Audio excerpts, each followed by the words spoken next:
My name's Romi Grossberg and I'm the author of Hip Hop and Hope, One Woman's Journey in the Slums of Cambodia. Hip Hop and Hope is the memoir of my life in Cambodia. So in 2010 I moved from Australia to Phnom Penh, where I'd never been to before, as the organisational management advisor to this non-profit organisation called Tiny Toones. So Tiny Toones is a centre that uses hip-hop and breakdance to empower and educate kids off the streets. We work with street kids. So when I arrived, there was like 200 or 300 kids from age 4 to 25 running around, super noisy, hip-hop music coming out of everywhere. There was breakdancing classes and hip-hop classes and DJing and MCing and art and graffiti, all going on at the same time, which was just making my brain hurt. So that's how I landed in summer, in the noise and the heat. So that was like my landing first experience. And then the book really goes into the story of, one, using the power of dance and what that can do for friendship and respect and honesty and family and the creative art. So that's sort of the background to the story. It's not a book about hip hop. It really is a book about hope. It's a book about empowerment. It's a book about resilience and struggles and family and love and friendship. And hip hop is the background and the backdrop to all of that. I actually do remember the moment because for a super long time I was really anti the idea of writing this book at all. A lot of people when I was living in Phnom Penh would say to me, you really should write a book, you should write a book. And I thought that was an insane and crazy thing to do. I didn't think that I was particularly interesting or had anything to say, so I didn't know why people kept saying that to me or why my expat experience in Cambodia was any different to any other expat's experience in Cambodia.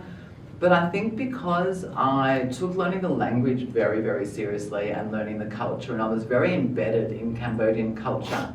So my experience actually was quite different because I really learnt the language and was very involved in the daily life. So my work life and my social life was very, very Cambodian. So I did have a different experience.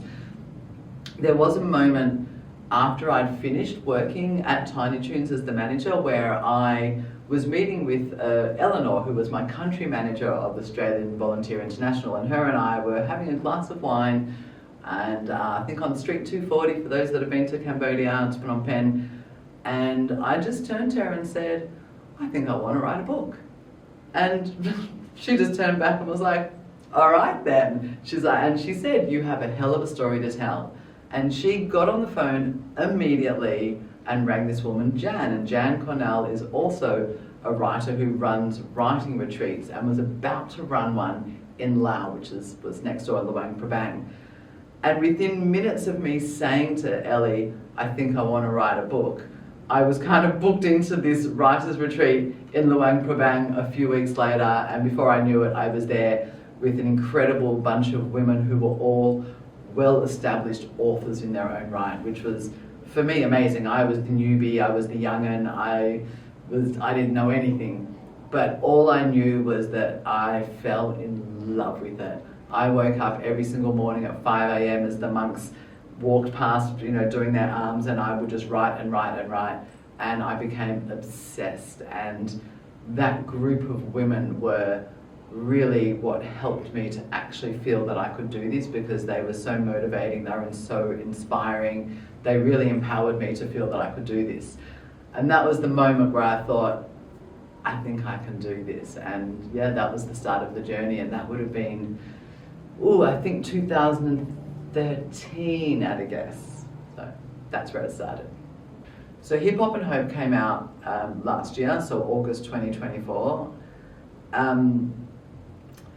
It wasn't, I suppose, on purpose in terms of August 2024. I was ready just pre-COVID, and then most publishing houses kind of closed down and they weren't taking on new people.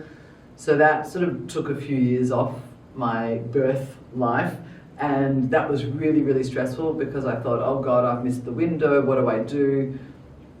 But you know what? Things always flow in the way that they're meant to. And even though I was really upset that I didn't get to launch it a few years ago, then when it came out in 2024, it literally came out when breakdancing was in the Olympics for the first time and only time ever, which was crazy. And I was on my book tour, so I was being interviewed and the Olympics were on and breakdancing was in the Olympics.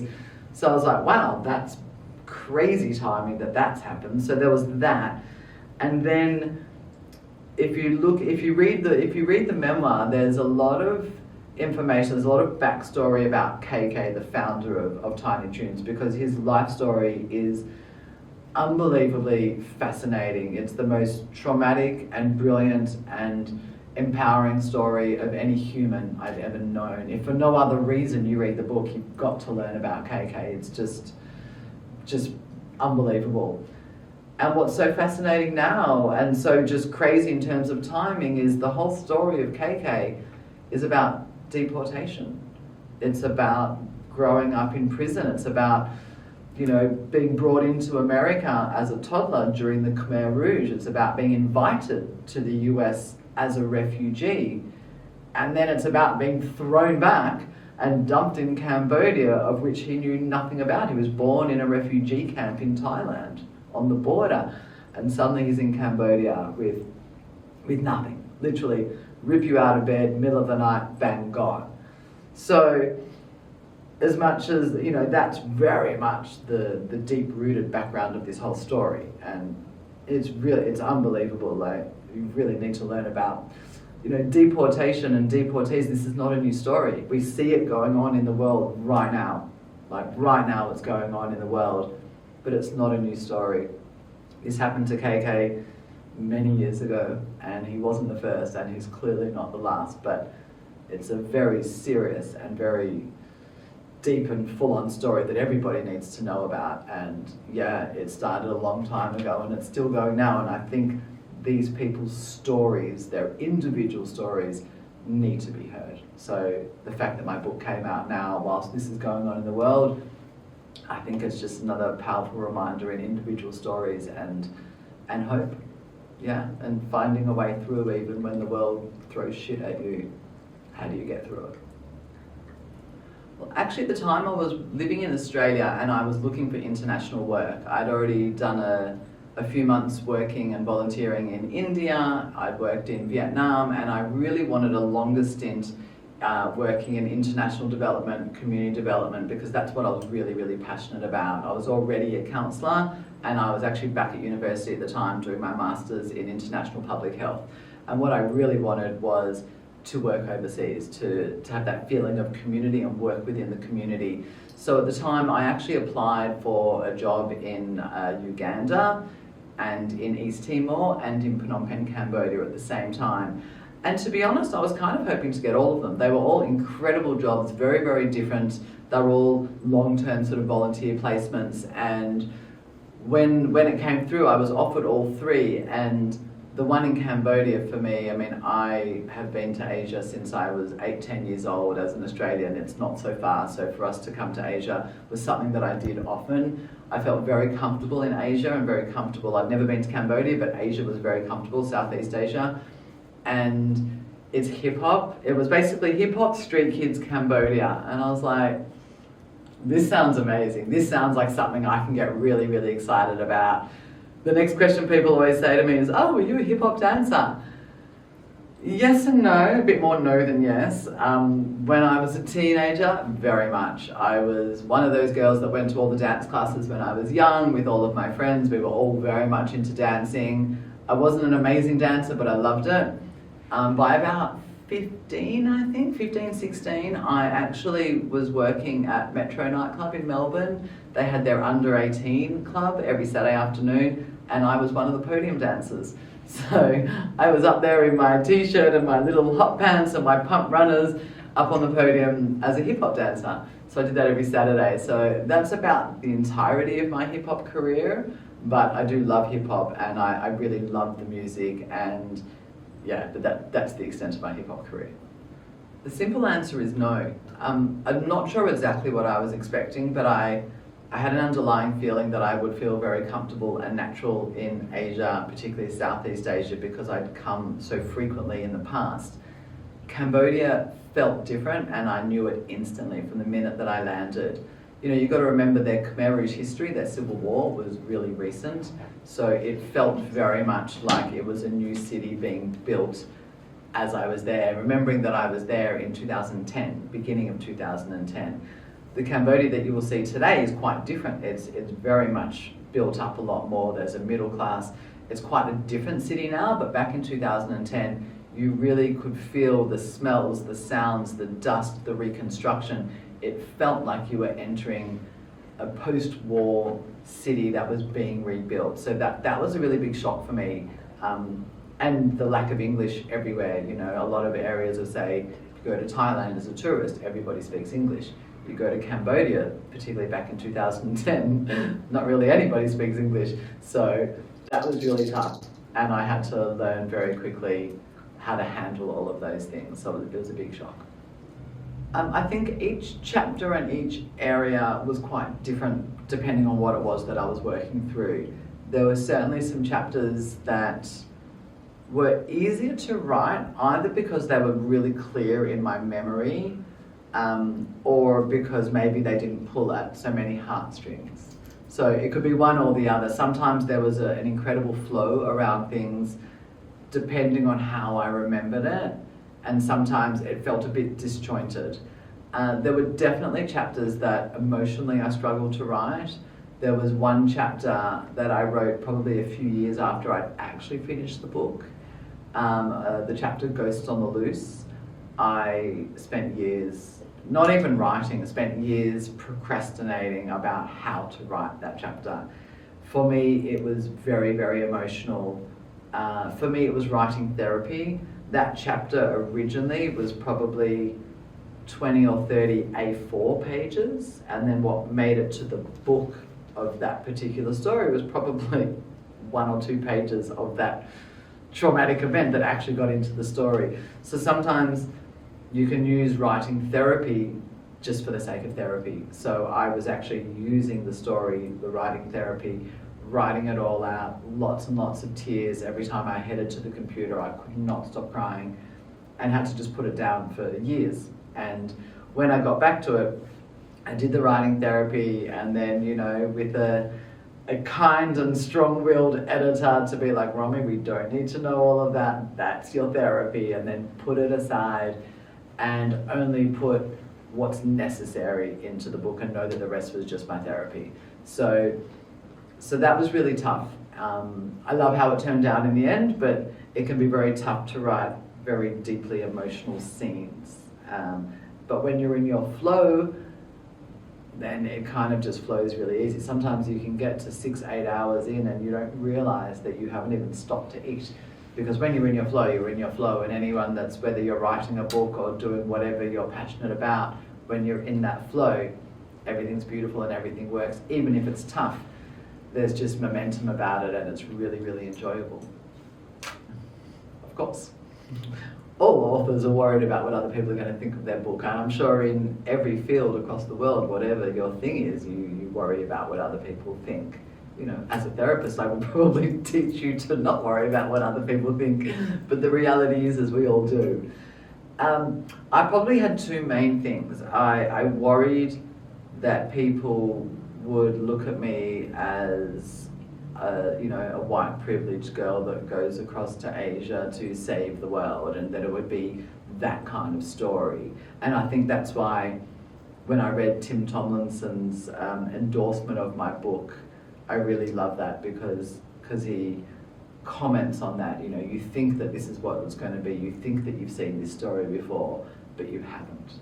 That to me was really, really important. It's not a white saviour story, and I'm thrilled that a lot of the feedback that's come back to me has stated that very, very explicitly, of this is not a white saviour story. And so that's really important to me. Yes, I am white. Yes, I did go to Asia, but that does not mean it's a white saviour story. They can be separate things. So that was really important to me. It's important to me that I'm not telling someone else's story, but I'm telling my story. I can only tell my story through my eyes. I'm only me. And for all of those that come along the ride with me, for all of my kids in Cambodia and everyone that I love and work with, they all know about the book, they all know what's in the book, they'd been a part of it the whole way from the absolute very beginning. So there was no surprises. This is all very honest and upfront. It was very important to me that everything was true. So everything in this book happened exactly as I remember it. I didn't make up anything, I didn't change anything. It's all very true and happened exactly as I saw it, exactly as I remembered it, but again, through my eyes. I can't speak for anyone else. So that was really important to me, was that it was honest, that it was not considered this kind of white saviour story. And the other one, I worried that people might sort of go, well, are you a hip-hop, connoisseur? Are you a hip-hop dancer? Are you a break dancer? Are you a B-girl? And I'm not. So I don't pretend to be. I'm not writing this book as a B-girl. I'm not telling you all about hip-hop. I'm not talking about the history of hip-hop. Again, I'm only talking about my experience. And from my experience, I was the general manager of a hip-hop centre that was set up by a break dancer for kids and disadvantaged kids and underprivileged kids to learn hip-hop and breakdancing and art and graffiti and DJing and MCing. So I don't claim to be a B-girl. I don't claim it, even though the kids tease me and call me B-girl, but I'm not. I don't claim to be a dancer. I don't claim to be a B-girl. For me, I knew what my role was. I stuck to my role. My role was to support and be there for all of my Cambodian kids and not to pretend to be anything more or less than what I was. So they were sort of the fears that I had, and hopefully I actually combated them quite well. You may have seen this story before. The misfit from relative white comfort going out to see the world in order to discover the self. You won't have seen it told with this much exacting detail, this much humility, and this much heart. Rich with character, incident, and insight, with hip-hop as its lingua franca, Hip-Hop and Hope is a hugely compelling read. It made me laugh, cry, and dance as I tore through its pages. On the back cover of my book, I have from Princess Somanorodom of Cambodia, and so I've got here on the back from her, a must-read for those believing in hope and making a difference in the world we live. And I'm like, that's amazing. A powerful, heartfelt memoir, Akil Talib of Jurassic 5. When Akil wrote to me and said that he'd be happy to write an endorsement, I actually think I did burst out crying. And I think I rang KK, who's the founder of Tiny Toones in the book, and I rang him and I just cried with him. I'm like, oh my God, Akil Talib is going to endorse the book. And that to me was just wild. For me, the whole book, Hip-Hop and Hope, is a movie in my head. It's also a memory, obviously, because it's my true life story. But for me, in writing the book, I was writing the visual, the story that was in my head. And because I lived it, I felt it. So it wasn't like I mapped out how to write the dance scene, or I had to draft it, or I had to storyboard it, or all the other techniques that writers often use. I didn't do that for the dance scenes. For the dance scenes, I literally closed my eyes, listened to the music either actually out loud or just in my head, and just felt it. And the dance pieces that are in the book obviously were a very big deal at the time, and that's why they made it to the book, because there's thousands of dance scenes that happened over the years. But the ones that made it to the book, like the Australia tour, TEDx, some of those ones that were big, and obviously I watched endless and endless hours of rehearsal. To this day, you can play any one of those tunes and I will bang know exactly where we're up to in the routine. So they're embedded in my body. So to write them, it was very much close my eyes, listen to the music, and just watch it play out, and then write down the visual that I was seeing. Where are their hands? Where are their hips? Where are their face? Are their eyes open, closed? What are they wearing? The visual was very real for me, so I felt like I was just kind of putting the movie that I saw in my mind into words on paper, and then I would read it and see if I could sort of feel it when I would read it back and make sure that it worked as a visual writing piece. Beautiful thing to do. I actually really, really enjoyed writing the dance scenes because I felt them so deeply. They're incredibly beautiful.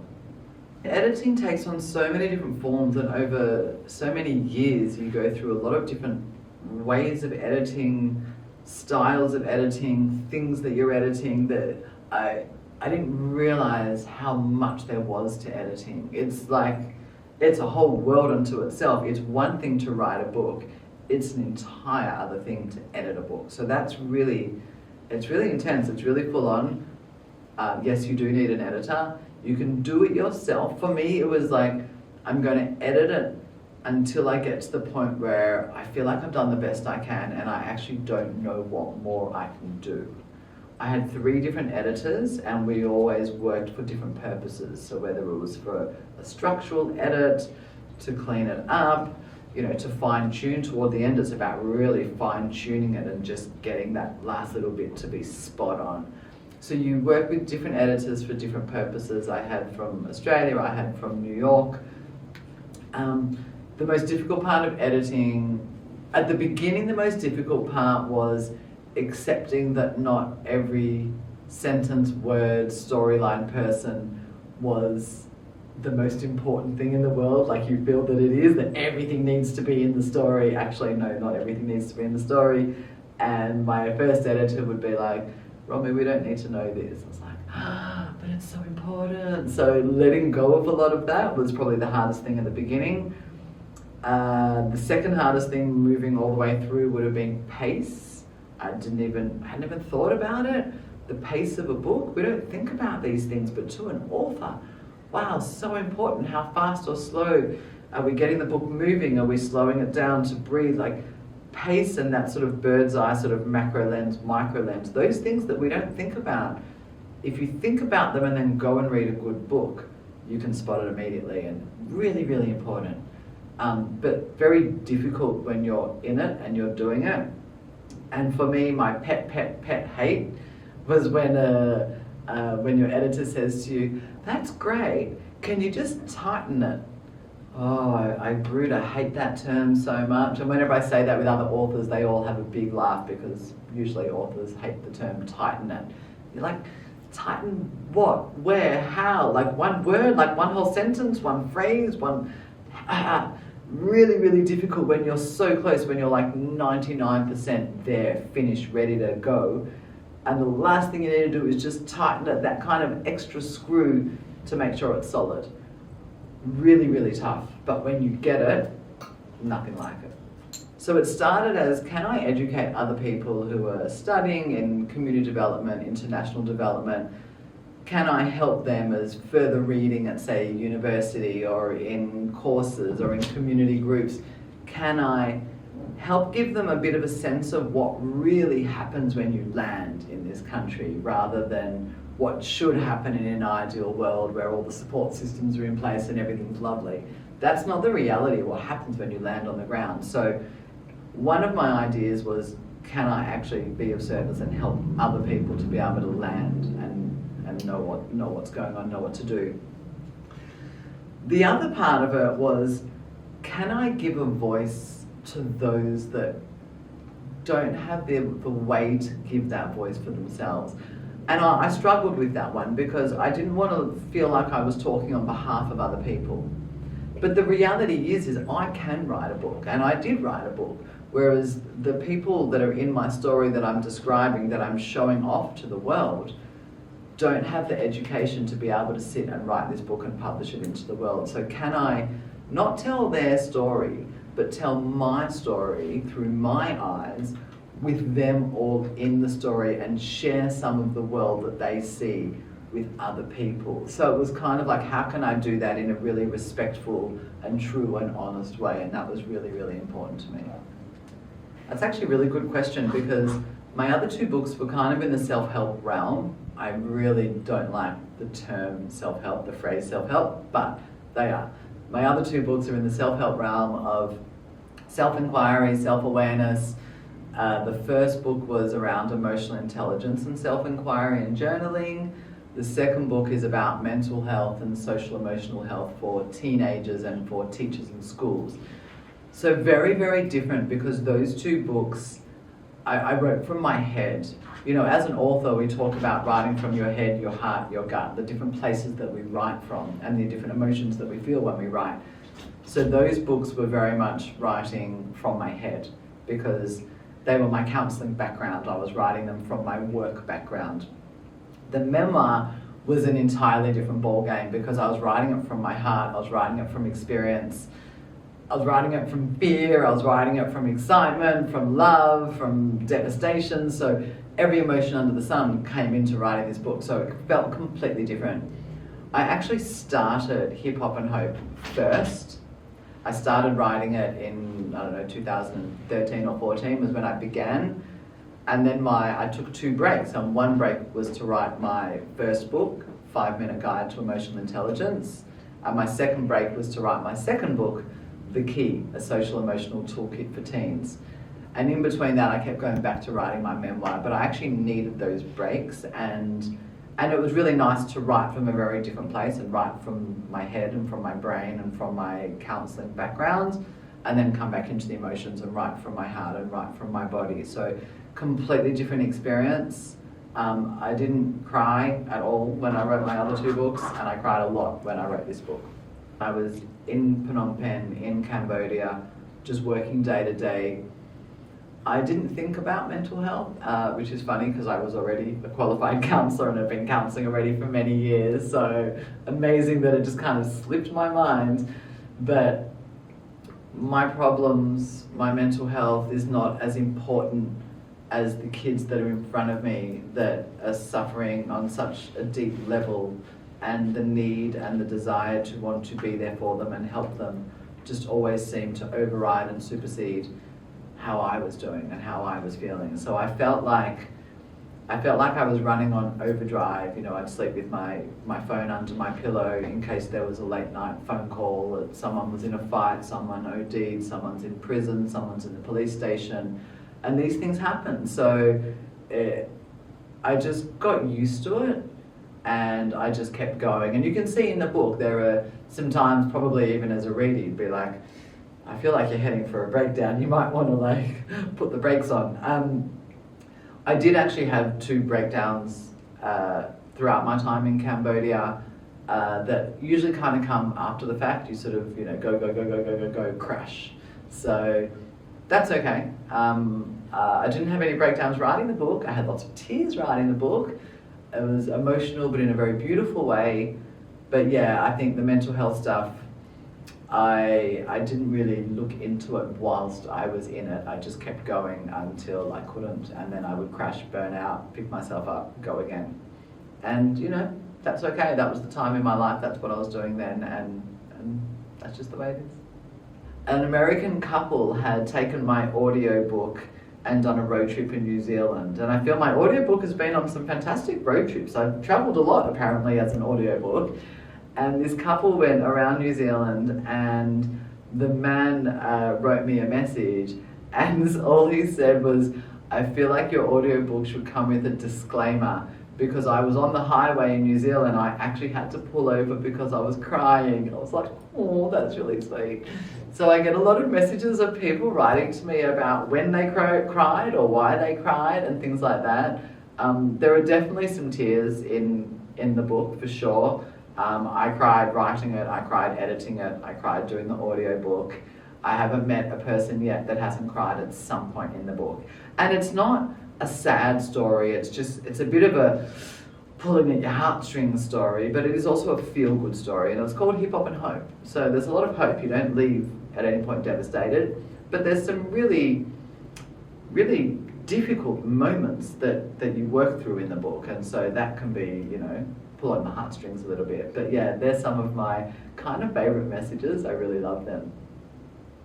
The book's called Hip Hop and Hope, and I just feel like the world is so dark these days. There's so much trauma, there's so much war, there's so much fighting, there's so much heaviness, and if everyone can get a bit of hope, that would be amazing. If we can just take a break from the darkness and from the heaviness, and remember that the world is full of hope also. The world is full of love also. The world is full of community, connection, camaraderie? How do we come back together and support each other? And I think if people can read my book and walk away at the end feeling hopeful, feeling like they can do one tiny thing to help one other person, if everybody did that, we literally could change the world. So for me, I want everyone to walk away feeling inspired, feeling hopeful, and if nothing else, just feeling like they had a really big warm hug and it was just for them. So that's what I really like for people to walk away with. I get asked this one a lot. Yes and yes. I was going back to Cambodia every year after I left, so I lived in Cambodia for another couple of years after I finished working at Tiny Toones. I only moved to Thailand, and I sort of left promising my kids, I'm only next door, and if you need me, I can be back in 1 hour. So I moved to Thailand, where I still live. I was going back to Cambodia, back to Phnom Penh every year until COVID, and then obviously a couple of years I couldn't go, and then I've gone back obviously since. I haven't been for maybe 2 years. I definitely want to be going there soon. I want to go and celebrate the book with all of them. I love it, you know, KK has a copy. It's like, I've got a copy of your book. I'm like, you going to read it? It's like,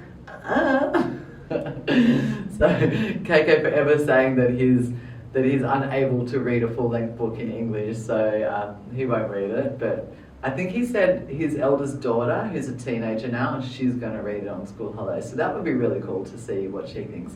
But so I go back mostly every year. I go back and hang out with KK and KK's wife and his 3 kids. I've known them since they were little, since, in fact, you know, the girls since before they were born. And I go back and hang out with all the old kids.